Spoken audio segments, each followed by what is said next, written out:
my first fight in UFC 13, May 30th, 1997, I fought as an amateur. I fought for free. I was the only UFC fighter in UFC history to fight for free. It's because I loved it, man. I wanted to see how good of an athlete I could be. And stopped my first guy in 22 seconds. And then I fought Guy Metzger, who was, I think, ranked third in the world at the time. And I was smashing him. And then they stopped it for a cut.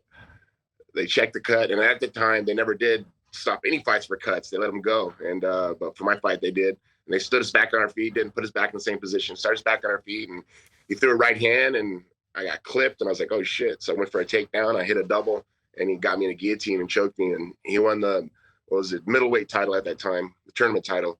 And I fought twice in one night and fought for free. And like I said, you're only UFC fighter to do that. And a year and a half later, became the world champion, man. And all came because of my wrestling skills. And I learned, throughout my career, I just, the tough thing was trying to learn and the jiu-jitsu side of it, the kickboxing side of it, the boxing side of it, because I never knew any of that stuff. But I was an amateur fighting pro and being a world champion and still being an amateur and just learning. So I think that's why I've had such a long, successful career is I've always been learning. I've always look outside the box to understand what I have to add to become a better fighter.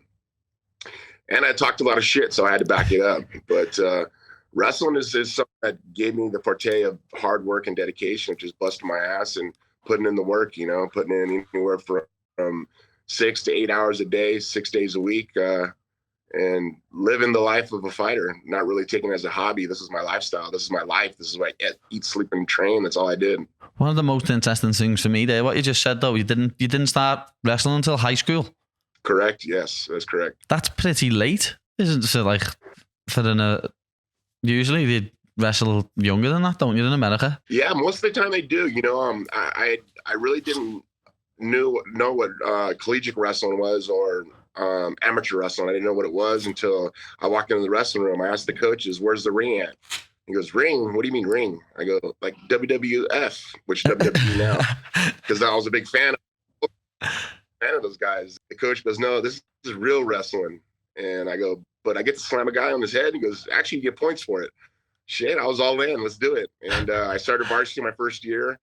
But I think in my mind, what I had that a lot of other guys didn't have was the hard work ethic. I dreamt about something and I wanted it, so I perceived to work for it and make it happen. And wrestling varsity my first year and going to junior college after graduating high school and winning 2 state titles there. Then going to Division I at Cal State Bakersfield.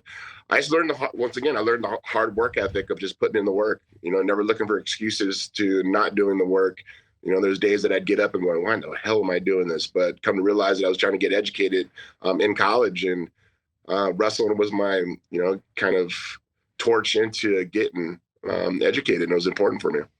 Yeah, that's quality, to be honest. But obviously it wasn't just the wrestling what shaped you into becoming a MMA fighter, but a cage fighter is what people knew it as back then. Surely the mean streets of Huntington Beach played a big part in you becoming the Huntington Beach bad boy. Yeah, I think a lot of that comes from as a kid, I always got my ass beat by my brothers. I have 4 older brothers, so I used to beat my ass all the time, and that's what got me into wrestling. I wanted to wrestle because I wanted to fight back one day. But growing up in Huntington Beach, punk rock was a huge fad at the time. Everybody slam danced, and we listened to punk music. Grew up kind of in a tough neighborhood. People kind of say, "Oh, Huntington Beach is not really a tough neighborhood," but at the time when there were skinheads and punk rockers and everything, everybody was fist fighting. There's never no shootings or guns or stabbings or anything like that. Everybody did fist fighting. A real man takes an ass whipping and able to kind of lick his wounds and either whoop some ass or take an ass whooping. And that's how Huntington Beach was. There was kind of street mentality like that with all my friends.